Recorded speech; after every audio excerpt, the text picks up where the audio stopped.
함께 본문 말씀 출애굽기 17장 1절부터 7절에 있는 말씀을 읽도록 하겠습니다. 출애굽기 17장 1절부터 7절의 말씀입니다. 홀수절은 제가, 짝수절은 여러분이 읽어주시면 감사하겠습니다. 이스라엘 자손의 온 회중이 여호와의 명령대로 신 광야에서 떠나 그 노정대로 행하여 르비딤의 장막을 쳤으나 백성이 마실 물이 없는지라.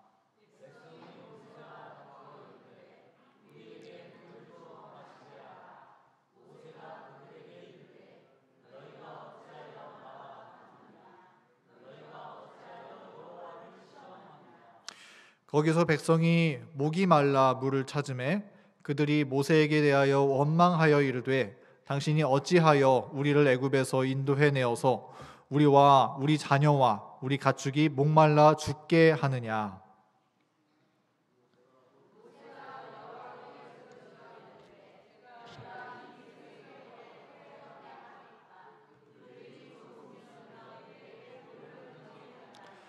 여호와께서 모세에게 이르시되 백성 앞을 지나서 이스라엘 장로들을 데리고 나일강을 치던 내 지팡이를 손에 잡고 가라.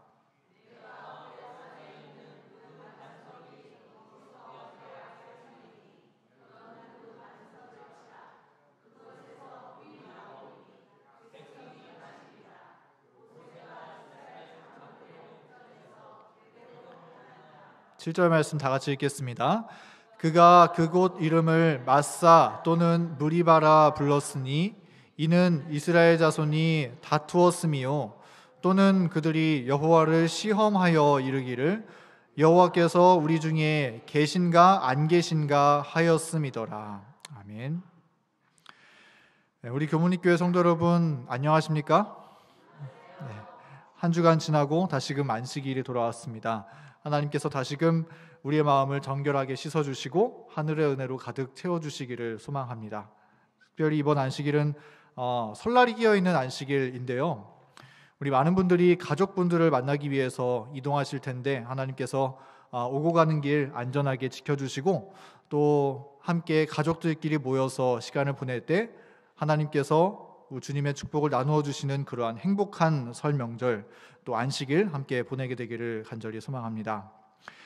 저는 오늘 우리 함께 출애굽기 17장 1절부터 7절에 있는 말씀으로 반석에서 나는 생명수라는 제목으로 하나님의 말씀을 나누도록 하겠습니다.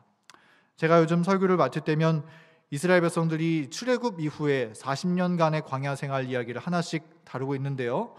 오늘은 이 세 번째 시간으로 이 마사와 무리바 사건, 하나님께서 반석을 통해서 물을 공급해 주신 이야기에 대해서 함께 살펴보고자 합니다.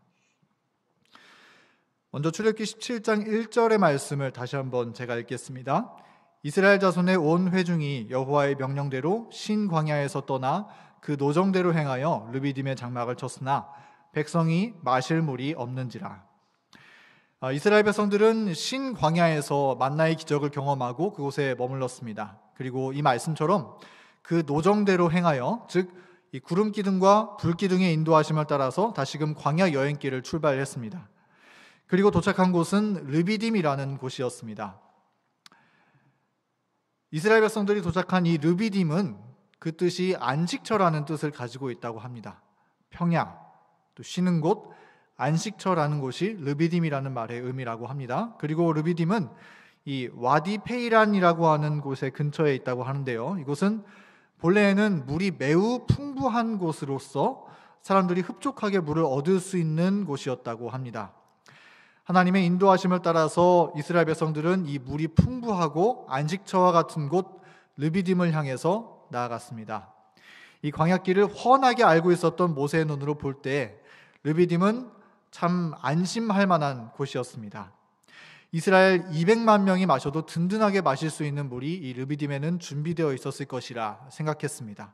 그래서 모세는 아마 사람들을 격려하면서 이쪽으로 조금만 더 가면 이제 앞으로 물을 얻을 수 있을 것입니다. 여러분 조금만 참고 조금만 더 힘내십시오. 이렇게 사람들을 격려하면서 나아갔을 수도 있을 것입니다. 그들은 여행 끝에 르비딤에 도착했습니다. 그리고 이곳에 불기둥과 구름기둥이 서고 이제 장막을 칠하는 신호가 떨어지기 시작했습니다. 그런데 그들이 도착했었던 르비딤은 어떤 곳이었습니까? 소문대로 풍족한 물이 있었나요? 네, 그렇지 못했습니다. 분명 이 시기에 여기 르비딤에 오면 물이 풍부하게 넘쳤을 것이라 생각했지만 여기 사진에 보이는 황량한 광야처럼 르비딤에는 물이 없었습니다. 예상치 못했던 극심한 가뭄으로 인해서 르비딤의 강물은 바닥에 드러나 있었던 것이죠. 이런 상황 속에서 이스라엘 백성들은 어떻게 반응했습니까? 우리 출애굽기 17장 2절부터 3절의 말씀입니다. 백성이 모세와 다투어 이르되 우리에게 물을 주어 마시게 하라. 모세가 그들에게 이르되 너희가 어찌하여 나와 다투느냐? 너희가 어찌하여 여호와를 시험하느냐? 거기서 백성이 목이 말라 물을 찾으매 그들이 모세에게 대하여 원망하여 이르되 당신이 어찌하여 우리를 애굽에서 인도해 내어서 우리와 우리 자녀와 우리 가축이 목말라 죽게 하느냐? 이스라엘 백성들의 반응은 무엇이었습니까?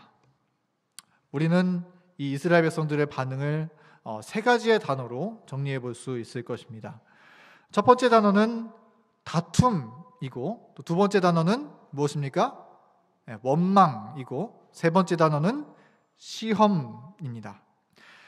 이스라엘 백성들은 문제가 생길 때마다 그들의 지도자인 모세에게 항의하고 다투었고 또 원망하기를 차라리 애굽에서 계속 살다가 죽었으면 좋았을 것이라고 원망하기까지 했습니다. 그리고 그들은 어려움을 당할 때마다 홍해를 가르고 애굽의 노예에서 구원해 주신 그 하나님의 은혜를 새까맣게 잊어버리곤 했었는데요. 그리고 그들은 하나님을 시험했다고 이 말씀은 기록하고 있습니다. 이 하나님을 시험했다라고 하는 말을 다른 성경에서 우리가 찾아보면 하나님을 시험했다라고 하는 말은 하나님을 불신했다라고 하는 말로 또한 성경은 표현하고 있는데요. 이 말씀은 오늘 우리가 읽는 본문의 말씀 내용입니다. 이 르비딤에서 물이 없어서 하나님을 원망한 사건을 가리켜서 모세는 그들이 여호와께서 우리 중에 계신가 안 계신가 주님을 불신하였다고 성경은 기록하고 있고요. 그리고 시편 78편의 말씀은 하나님을 시험한다는 말을 하나님을 반항한다라고 하는 말과 함께 사용하고 있습니다. 또 우리 재림교회 성경주석의 말씀을 보면 하나님을 시험한다라고 하는 말은 하나님의 인내를 시험한다라고 하는 말과 같은 이야기라고 합니다. 그러니까 이스라엘 백성들은 하나님께서 한번 어디까지 참아주시나 보자, 그러한 심보로 하나님을 시험하고 하나님께 계속해서 원망을 돌렸다라고 하는 이야기이죠. 은혜를 베풀어 주시는 하나님과 또 하나님과 다투고 구원해 주시는 하나님을 도리어 원망하고 어디까지 용서해 주시나 어디까지 봐주시나 하나님을 시험하며 불신하는 것, 이것이 이스라엘 백성들의 위기를 만날 때 보였었던 그들의 태도였었던 것입니다. 사실 하나님의 놀라우신 구원을 경험하고 또 하나님의 은혜를 받아먹고 사는 이스라엘 백성들은 어떻게 그러한 상황 가운데 반응했어야 마땅했을까요? 여기 책가방 보니까 무슨 생각이 여러분 드십니까? 네, 학교 생각나시죠? 우리가 지난번에 말씀 나누었던 것처럼 이스라엘 백성들의 모든 광야 생활은 하늘 가나안의 백성으로서의 품성과 믿음을 훈련하는, 교육받는 광야 학교와 같은 곳이었다고 이야기를 했습니다. 그러므로 이스라엘 백성들이 당하는 시험은 하나님께서 주시는 시험이고 하나님께서는 그 시험을 통하여서 이스라엘 백성들에게 가르쳐 주시고 훈련시키기를 원하시는 학습 목표가 있었다는 것이죠. 그럼 광야에서 이스라엘 백성들의 학습 목표는 무엇이었을까요? 그것은 단 한 가지, 어떠한 상황 속에서도 하나님을 의지하는 믿음, 어떠한 상황 속에서도 하나님의 말씀을 순종하는 믿음이 하나님께서 이스라엘 백성들에게 가르쳐 주시고자 했었던 믿음이었던 것입니다. 이스라엘 백성들은 위기의 때에 하나님을 의지했어야 마땅했습니다. 그런데 그들이 물이 부족한 상황이 닥쳤을 때 어떻게 반응했습니까? 그들은 하나님을 원망하고 하나님을 시험했습니다. 이스라엘 백성들은 지난번에도 이번에도 여전히 하나님을 의지하는 믿음을 배우지 못했었던 것이었죠. 이스라엘 백성들은 이런 실패를 계속해서 반복합니다. 이 마라의 쓴물 사건에서도 그들은 쓴물로 인해서 하나님을 원망했고, 또 이 신광야에서도 먹고 살 걱정으로 하나님을 원망했으며, 또다시 르비딤에 이르렀을 때에도 물이 없어서 또다시 하나님을 원망했습니다. 계속해서 반복되는 모습을 보이죠. 이러한 현상은 이스라엘 백성들의 광야 생활의 한 패턴처럼 자리 잡게 되었는데요. 하나님께서 이스라엘 백성들에게 시험을 주시고 이스라엘 백성들은 원망을 터뜨리고, 그러나 하나님께서 자비를 베푸셔서 도와주시는 모습, 이러한 전개가 이 광야 생활 동안에 계속해서 똑같이 반복되는 모습을 우리는 이 출애굽기의 역사를 통해서 볼 수가 있는 것입니다.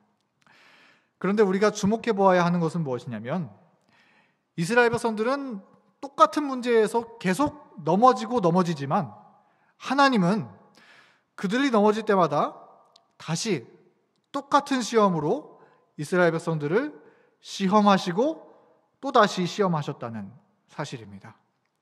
여기에는 무엇인가 하나님께서 바라시는 것이 있겠죠. 사실 작년에 제가 좀 힘들어했었던 일이 있었는데요. 혹시 이게 뭔지 여러분 아십니까? 그럼 바로 화요일마다 대형 면허를 따러 운전면허 시험장에 가는 것이었습니다. 저는 운전하는 걸 좋아하고 또 운전병이었어서 큰 차를 모는 것도 그렇게 어색해하지 않는데요. 그런데 이 면허를 따기 위해서 기능시험을 보면은, 이 기능시험을 보면은 굴절 코스, T자 코스, S자 코스 이런 것들을 이제 시험을 보게 되거든요. 근데 이거 따라갈 때마다 항상 이게 너무나 어려운 거예요. 그래서 저도 참 여러 번 시험을 봤는데, 시험 볼 때마다 얼마나 교회한테 또 미안한 마음이 들었었는지 참 마음이 아프고 쉽지 않았습니다. 근데 이 기능시험을 보면은 제가 이제 한 단계씩 통과해 나가다가 꼭 항상 이 문제에서 걸려 넘어지는 게 있었는데요. 그건 뭐냐면은 이제 차를 타고 가면서 S자 코스를 지나가는 것이었습니다. 이 S자 코스를 지나가는데 잘 지나가고 꼭 마지막에 나올 때 앞바퀴였는지 뒷바퀴였는지 기억이 안 나는데 꼭 바퀴가 연석에 걸려서 점수가 높았는데도 불구하고 실격 처리를 당하게 되는 경험을 3번이나 똑같이 당하게 되었습니다. 그 부분을 신경 쓰면서 했는데도 꼭 그렇게 실수를 하게 되더라고요. 네, 우여곡절 끝에 감사하게도 이제 면허를 잘 발급받아서 차량을 운전할 수가 있게 되었는데요. 이 면허를 따는 일이 참 어려웠었던 것은 무엇이냐면, 실격을 하면 다음 시험에 다시 원점으로 돌아가서 내가 실패했었던 그 지점을 다시 지나야 한다는 것이 저의 마음 가운데 그렇게 어려움으로 다가왔던 것 같습니다. 그래서 이 면허 시험이 요구하는 모든 기능을 순조롭게 통과해야 다시 내가 실패했던 지점을 반드시 넘어야 면허증을 발급받을 수 있게 되는 것이었는데요. 이 광야에서의 이스라엘 백성들도 이러한 과정을 반복했었던 것입니다.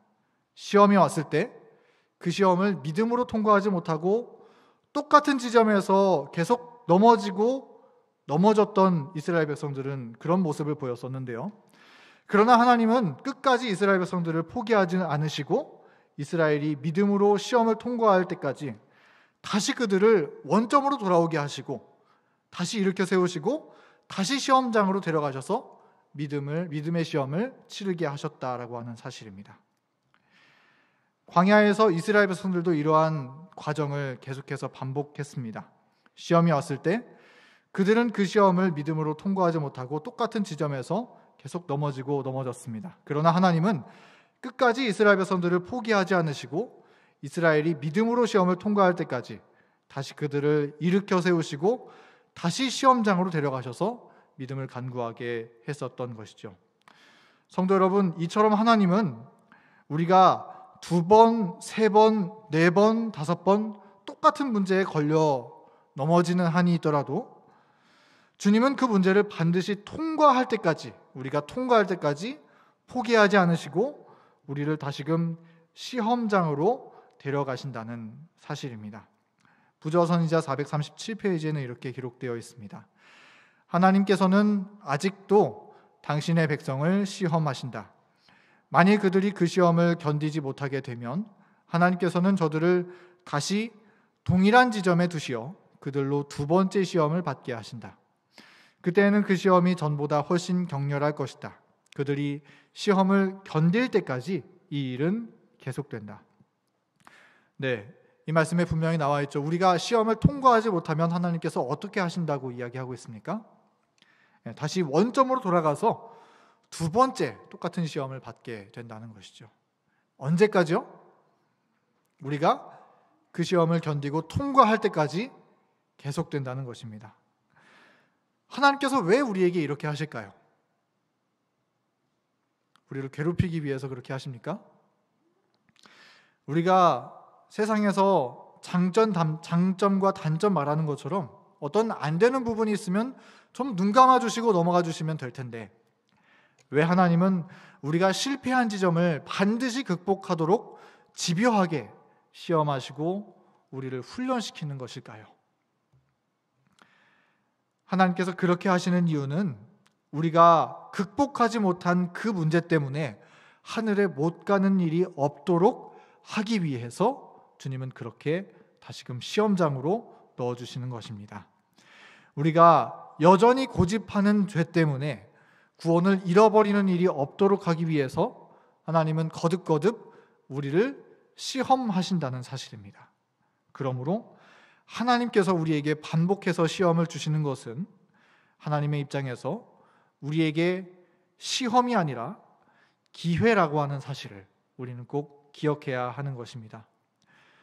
성도 여러분, 우리에게도 다른 문제보다 쉽게 걸려 넘어지는 그러한 문제가 있나요? 우리도 이스라엘 백성들처럼 똑같은 시험을 반복할 때가 있습니까? 그 시험은 하나님께서 우리의 죄를 뿌리 뽑기 위해서 다시 한번 우리에게 주시는 은혜의 기회라고 하는 사실을 기억하시고 하나님을 의지함으로 승리하게 되기를 간절히 소망합니다. 때때로 똑같은 문제에 걸려 넘어질지라도 여러분 좌절하지 마시고 하나님을 바라보게 되기를 간절히 바랍니다. 제가 설교를 들으면서 이런 설교를 들었던 기억이 제 마음속에 기억에 남는데요. 우리가 만약 구원을 잃어버린다면 그 구원을 잃어버리는 이유는 우리가 죄 짓지 않아서 구원을 잃어버리는 것이 아니라 우리가 끝까지 죄를 고집하고 있기 때문에 구원을 잃어버린다라고 하는 것입니다. 여러분이 사실을 꼭 기억했으면 좋겠습니다. 우리가 구원을 잃어버린다면 죄 짓지 않아서 우리가 완전하고 완벽해서 구원을 잃어버리지 않는 것이 아니라 우리가 끝까지 죄를 고집하고 끝까지 죄를 회개하지 않았기 때문에 구원을 잃어버리게 된다라고 하는 사실입니다. 그러므로 그 죄를 우리가 포기하기까지 하나님은 우리를 결코 포기하지 않으신다라고 하는 사실을 우리는 꼭 기억해야 한다는 것이죠. 그러므로 우리가 혹 또 넘어진다라고 할지라도 다시금 믿음으로 일어서서 하나님을 의지하고 우리를 승리의 길로 인도해 주시는 하나님을 붙잡고 승리하는 은혜를 누리는 우리 모두가 되기를 간절히 소원합니다. 우리 출애굽기 17장 5절부터 6절 말씀, 이어지는 말씀 읽어보도록 하겠습니다. 여호와께서 모세에게 이르시되 백성 앞을 지나서 이스라엘 장로를 데리고 나일강을 치던 내 지팡이를 손에 잡고 가라. 내가 호렙산에 있는 그 반석 위 거기서 내 앞에 서리니 너는 그 반석을 치라. 그곳에서 물이 나오리니 백성이 마시리라. 모세가 이스라엘 장로들의 목전에서 그대로 행하니라. 이스라엘 백성들은 하나님을 원망했습니다. 그러나 하나님께서는 그들에게 은혜를 베푸셔서 반석을 쳐서 물을 내어주시는 은혜를 베풀어 주셨습니다. 은혜 받을 자격이 없는 사람에게 하나님의 은혜가 주어졌고 구원받을 자격이 없는 사람에게 하나님의 구원이 선포된 것입니다.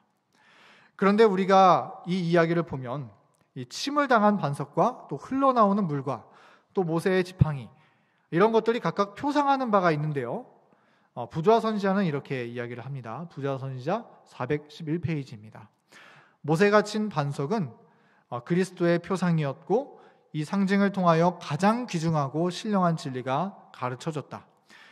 생명을 주는 물이 모세가 친 반석에서 흘러나온 것처럼 하나님에게 맞으며 우리의 허물을 인하여 찔리시고 우리의 죄악을 인하여 상하신 그리스도께로부터 잃어버린 인류를 위한 구원의 시냇물이 흐른다.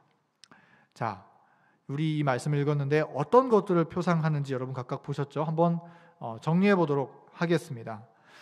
먼저 반석은 무엇을 표상하나요? 네, 반석은 예수 그리스도를 표상하는 것이죠. 그리고 또 반석이 침을 당했습니다. 이 사실은 무엇을 상징하죠? 네, 예수 그리스도의 십자가를 상징하는 것이죠. 또 반석을 쳤을 때 그 반석에서 물이 나왔습니다. 반석에서 나온 물은 무엇을 상징합니까? 네, 구원의 생명수를 상징합니다. 여러분 잘 맞추시네요. 네, 그렇다면 나일강을 치던 지팡이라고 성경에 기록되어 있는데 이 나일강을 치던 지팡이가 표상하는 것은 무엇이었을까요? 하나님께서는 이 모세를 명하여 지팡이를 들고 반석을 치라 하셨는데 그 지팡이에 대해서 말씀하시기를 나일강을 치던 지팡이라고 표현되어 있습니다. 이 나일강을 치던 지팡이, 왜 나일강을 치던 지팡이라고 말씀하셨을까요? 애굽에 있을 때 모세가 나일강을 이 지팡이로 쳤을 때 무슨 일이 벌어졌었습니까? 나일강이 무엇으로 변했죠? 네, 피로 변하는 하나님의 재앙이 나타났었죠. 그러므로 이 나일강을 치던 지팡이는 하나님의 진노를 표상하는 것이었습니다. 하나님의 진노. 우리는 이 점을 주목해 볼 필요가 있습니다. 왜 하나님께서 홍해를 가르던 기적의 지팡이나 혹은 이스라엘을 인도하는 영광스러운 지팡이라고 말씀하시는 게 아니라 하필이면 하나님의 진노와 심판을 상징하는 나일강을 치던 지팡이라고 말씀하시고 그 나일강을 치던 지팡이로 반석을 치라고 말씀하셨을까?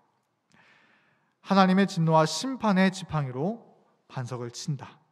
사실 이 말씀은 예수 그리스도께서 우리를 위해서 어떠한 희생을 감수해 주셨는지를 나타내 주는 말씀인 것입니다. 모세가 나일강을 치던 지팡이로 반석을 내리친 것처럼 2000년 전에 우리를 구원하기 위하여 이 땅에 오신 예수 그리스도께서도 십자가에서 하나님의 진노하심을 받고 죽으셨습니다.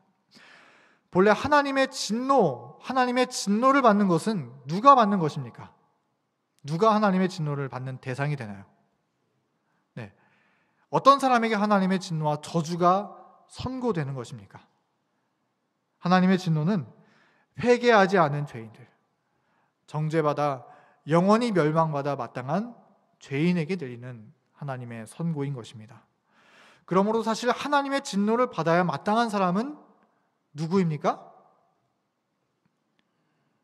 네, 우리들일진데 정확히 표현하자면 내가 하나님의 진노를 받아야 마땅했을 텐데 그 하나님의 진노를 아무런 죄 없으신 예수님이 이 죄인 대신에 받으시고 죽으셨다는 것입니다. 갈라디아 3장 13절의 말씀은 그 사실에 대해서 이렇게 설명해 주고 있습니다. 그리스도께서 우리를 위하여 저주를 받은 바 되사 율법의 저주에서 우리를 속량하셨으니 기록된 바 나무에 달린 자마다 저주 아래에 있는 자라 하였습니다. 주님께서 세상을 이처럼 사랑하사, 아니 나를 이처럼 사랑하사 우리를 속량하시기 위해서 우리가 받아야 하는 하나님의 저주와 하나님의 진노를 아무런 죄 없으신 하나님의 아들께서 당하셨다는 것입니다. 사실 이 하나님의 진노는 굉장히 맹렬한 것입니다. 하나님의 진노하심은 소멸하시는 불로 성경에 묘사되어 있습니다. 그래서 죄인은 이 심판의 날에 하나님의 진노하심으로 인해서 둘째 사망의 해를 당하게 되는 것이죠. 이처럼 예수님은 십자가에서 하나님과 분리되시고 둘째 사망을 당하는 고통을 겪으시면서 처참하게 목숨을 거두게 되셨던 것입니다. 그러므로 우리가 구원받는 것은 이 나일강을 치는 지팡이, 하나님의 진노까지도 대신 감당하신 주님의 한없는 사랑 때문에 구원받게 되는 것임을 우리는 잊지 말아야 할 것입니다. 나일강을 치던 지팡이, 모세가 그 지팡이를 들어 반석을 쳤을 때 비로소 반석에서 물이 흘러나오게 되었습니다. 구원받을 자격이 없던 이스라엘 백성들, 하나님과 다투고 하나님을 원망하고 하나님을 시험하던 이스라엘 백성들을 향하여 구원의 생명수가 터져 나왔던 것입니다. 십자가에서 예수님께서 하나님의 진노를 받으심으로 심장이 파열되어 쏟으신 물과 피를 통해서 구원받을 자격이 없는 우리에게 생명수를 내어주셨던 것처럼 말이죠. 자격 없는 우리가 생명을 얻는 것은 이 죄인을 향하여 넘치도록 베푸신 하나님의 사랑과 희생 때문이라는 사실을 우리 날마다 기억하고 묵상하며 우리의 가슴에 새기게 되기를 간절히 바랍니다. 그래서 주님의 구원을 날마다 찬양하고 주님의 십자가를 날마다 증거하는, 그래서 주님께 헌신 드리기를 아까워하지 않는 삶을 살아가는 저와 여러분 되기를 간절히 소망합니다. 하나님께서는 이스라엘 백성들에게 얼마만큼의 물을 부어주셨습니까? 주님은 반석에서 물을 내어주시기를 목마름을 조금 축이는 정도뿐만이 아니라 200만 이스라엘 백성들이 풍족하게 먹을 수 있도록 흘러넘치도록 베풀어 주셨습니다. 시편 78편 15절부터 16절의 말씀을 읽겠습니다. 광야에서 반석을 쪼개시고 깊은 수원에서 나는 것 같이 저희에게 물을 흡족히 마시우셨으며 또 반석에서 시내를 내사 물이 강같이 흐르게 하셨으나, 침을 당한 반석에서 흡족하게 물이 흘러나왔습니다. 이스라엘 백성들은 광야 여행길을 다하는 때까지 그들이 가는 곳마다 이 반석에서 물을 공급받을 수 있었습니다. 부조화 선지자 411페이지에 있는 내용입니다. 여행하던 전 기간 동안 어디든지 필요한 경우에는 하나님의 은혜로운 이적을 통하여 물이 공급되었다. 물이 계속 호렙으로부터 흘러내린 것은 아니었다. 그들의 여행 중 물이 필요한 때에는 언제든지 진영 부근에 있는 바위 틈들에서 물이 흘러나왔다. 하나님께서는 이스라엘 백성들에게 물을 공급해 주시기를 처음 물을 내어준 반석에서뿐만 아니라 그들이 가는 곳마다 그들이 필요할 때마다 언제든지 물을 공급해 주셨다고 했습니다. 필요할 때면 언제든지 공급해 주시는 반석에서 나는 물, 이 반석에서 나는 물은 반석이신 예수 그리스도께서부터 흘러나오는 하나님의 구원과 생명수, 은혜를 상징하는 것이죠. 반석이신 예수 그리스도를 통해서 공급되는 하나님의 은혜는 이처럼 우리에게 가장 필요한 방법으로, 우리에게 가장 필요한 때에 언제든지 부족함 없이 풍족하게 공급된다는 하나님의 약속을 우리는 이 말씀 가운데서 발견할 수 있는 것입니다. 여러분, 이번 한 주를 사시면서 이러한 풍족한 하나님의 은혜를 경험하셨습니까? 저는 이번 주에 하나님의 넘치는 은혜를 발견할 수 있었던 주간을 보냈었던 것 같습니다. 여러분 다 아시는 것처럼 지난 한 주 동안에 저희 아기가 아파서 병원에 좀 입원해 있었습니다. 지난 금요일 날 이제 몸에 이제 열이 갑자기 고열이 시작이 되어서 걱정이 되어서 이제 삼육병원을 급하게 찾아갔었는데요. 너무 신생아라서 삼육병원에서는 해줄 수 있는 게 없다고 이 고려대 병원 응급실로 이제 가라고 하더라고요. 그래서 고려대 병원에 급하게 입원을 해서 오늘 아침에 퇴원을 했습니다. 일주일 동안 이 아이가 그곳에서 열을 내리고 해열제를 놓고 또 열이 떨어졌다가 또 다시 오르고 그런 과정들을 반복하면서 치료를 받게 되었습니다. 그리고 아이가 건강하게 치료된 것에 인하여서 하나님께 감사드립니다. 기도해 주신 여러분들 진심으로 감사드리고 또 하나님의 은혜에 감사드립니다.